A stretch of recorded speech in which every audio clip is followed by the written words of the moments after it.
প্রিয় দর্শক, আসসালামু আলাইকুম। দেশ ও দেশের বাইরে যে যেখান থেকে দেখছেন চ্যানেল ডিজিটালে আপনাদেরকে শুভেচ্ছা জানাচ্ছি। আমি মোহাম্মদ সাইফুল ইসলাম। প্রিয় দর্শক, আমি এই মুহূর্তে আছি শরীয়তপুর চাঁদপুর যে ফেরিঘাটটি আছে, নরসিংহপুর যে ফেরিঘাট, সেই ফেরিঘাটটি আপনারা আমার পিছনে দেখতে পাচ্ছেন যে এখানে শত শত গাড়ি আজকে আমরা এই ফেরিঘাটটিতে দাঁড়িয়ে থাকতে দেখিয়েছি। এখানকার যে গাড়ি চালক আছে তাদের সাথে কথা বলেছি। তাদের কাছ থেকে আমরা যেটা জানতে পেরেছি যে এখানে আসলে এই ফেরির সংকটের কারণে আজকে দুদিন যাবত অনেক গাড়ি চালক আছে যে এখানে অবস্থান করছেন, এবং শুধু তাই নয়, তাদের একটা অভিযোগ আছে যে এখানে আসলে যারা এই ফেরিঘাটটিতে বর্তমানে অবস্থান করছেন তাদের খাওয়া দাওয়া এবং গোসল এবং টয়লেট সহ নানান সমস্যার কথা তারা জানিয়েছেন। আরেকটা বিষয় জানিয়েছেন যে তারা এই যে কাঁচামাল, বর্তমানে যে তরমুজের সিজন চলতেছে আপনারা জানেন, সেই তরমুজের কারণে তরমুজের কাঁচামালের গাড়িগুলি আসলে তাই সেই গাড়িগুলি পার করতে যাওয়ার কারণে হচ্ছে যারা অন্যান্য মাল নিয়ে যারা আসছেন তারা এই ঘাটে বর্তমানে অবস্থান করছেন। তারা কখন যাবেন ঠিক সেটাও নিশ্চিত করে বলতে পারছেন না। আমরা এখন কথা বলবো এইখানকার যে গাড়ি চালকরা আছে এবং ইজারাদার এবং এই ঘাট যে কর্তৃপক্ষ বিআইডব্লিউটি এর যে সহযোগী ম্যানেজার যে আছে, আমরা তার সাথে কথা বলবো। আমরা জানবো যে ঘাটে দীর্ঘ সারির লাইনের কারণ কি, কখন আসছেন এবং কি কি সমস্যা গেছে কাল কাছে। আচ্ছা, এখন ধরে ফেরি পাই নেই, 6টা ফেরি ছিল তো ঘাটে, এখন ফেরি চলে 2টা, কাঁচামালের কারণে আমরা ফেরি পাইতেছি না। সমস্যা আছে, ধুলাবালি বাথরুম নাই, গোসল ভালো করে গোসল করা যায় না, খাওয়া দাওয়ার হোটেল ভালো নাই, এই সমস্যা। আপনি শুনছিলেন। আমরা আরেকজনের সাথে কথা বলতে চাই। থেকে এখানে অনেকক্ষণ পর্যন্ত মনে করেন দাঁড়াইছে, কিন্তু ঘাট ব্যবস্থা এখন ফেরি না থাকার কারণে আমরা পারাইতে পারতেছি না। এখন কাঁচা মালও দিতে হইতেছে, শুকনা মালও দিতে হইতেছে। এখানে দুলা বালু অনেক, এখন যদি পুনরায় ফেরিগুলি পুনর্বহাল করে তাহলে আমরা যাতায়াত মানে ভালোভাবে করতে পারবো আর কি। এছাড়া কি কোনো গাড়ির সমস্যা আছে? গাড়ির সমস্যা হলো যে আমাদের এখানে গোসল করার কোনো ব্যবস্থা নেই।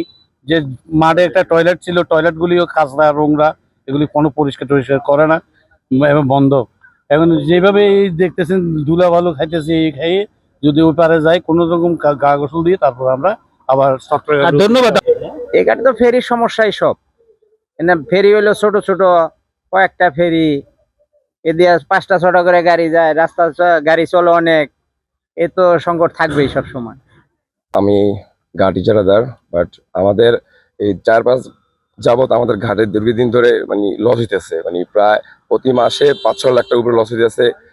আগে 6টা ফেরি ছিল, ম্যানেজার বলছে আগে ছিল 6টা ফেরি, ঈদের 2 দিন আগ থেকে আমার এখান থেকে 4টা ফেরি চলে গেছে, বাট আর ফেরি আছে 2টা। তো আমার এখানে ঈদের পর একটা জাম পড়ে, যেমন চট্টগ্রাম, নোয়াখালী, ফেনী, এখানকার গাড়িগুলো আমার এখান থেকে আসা যাওয়া করে। দীর্ঘদিন যাবত আমার এই ঘাটটা লসে ছিল, তো এখন কটা গাড়ি আসছে। এই সময় ম্যানেজারকে কয়েকবার বলা হয়েছে, উনি খালি সময় নিতেছে যে আসবে আসবে আসবে। এখানে প্রায় 200 মতো গাড়ি জমে গেছে মাঠে। তো ওনারা যে যাত্রীগুলো, তরমুজের গাড়ি, তারপর আপনার শুকনা গাড়ি, আবার কাঁচামালের গাড়ি, বিভিন্ন গাড়ি আছে ঘাটে, একটা ঝাম লাগা রয়েছে। তো ওনারা অনেক 2-3 যাবত এখানে পড়ে রয়েছে, একটা ভোগান্তিতে আছে। তো আমি বিআইডব্লিউটি-কে বলবো যে অতি দ্রুত আমার এই ঘাটে ফেরি দেওয়ার জন্য।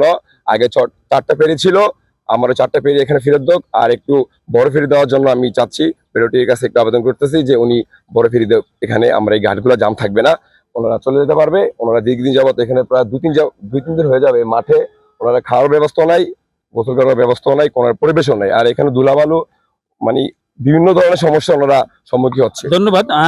আমরা এই ফেরিঘাটে বিআইডব্লিউটিসির সহযোগী যিনি ব্যবস্থাপক আছেন ইকবাল হোসেন, তার সাথে আলাপ করেছিলাম। তিনি আমাদেরকে যেটা জানিয়েছেন যে আসলে ফেরি সংকট না, ফেরি তাদের ইতিমধ্যে 5টি ফেরি এখানে আছে এবং 5টি ফেরির ভিতরে 4টি ফেরি চলমান আছে। একটি ফেরি তাদের সমস্যা, সে কারণে বন্ধ রয়েছে। আর এছাড়া সকাল 6টা থেকে এই পর্যন্ত 110টি গাড়ি পারাপার করেছেন তারা। এবং আমাদেরকে আরেকটি বিষয় যেটা জানিয়েছেন যে একটি ফেরি ইতিমধ্যে একটি ফেরি অন দা ওয়ে আছে, আগামীকাল নরসিংহপুর ফেরিঘাটে সেই ফেরিটি যুক্ত হবে, এবং সেই ফেরিটি যুক্ত হলেই আপনার এখানকার যে দীর্ঘ সারি, সেই সারির নিরসন ঘটবে।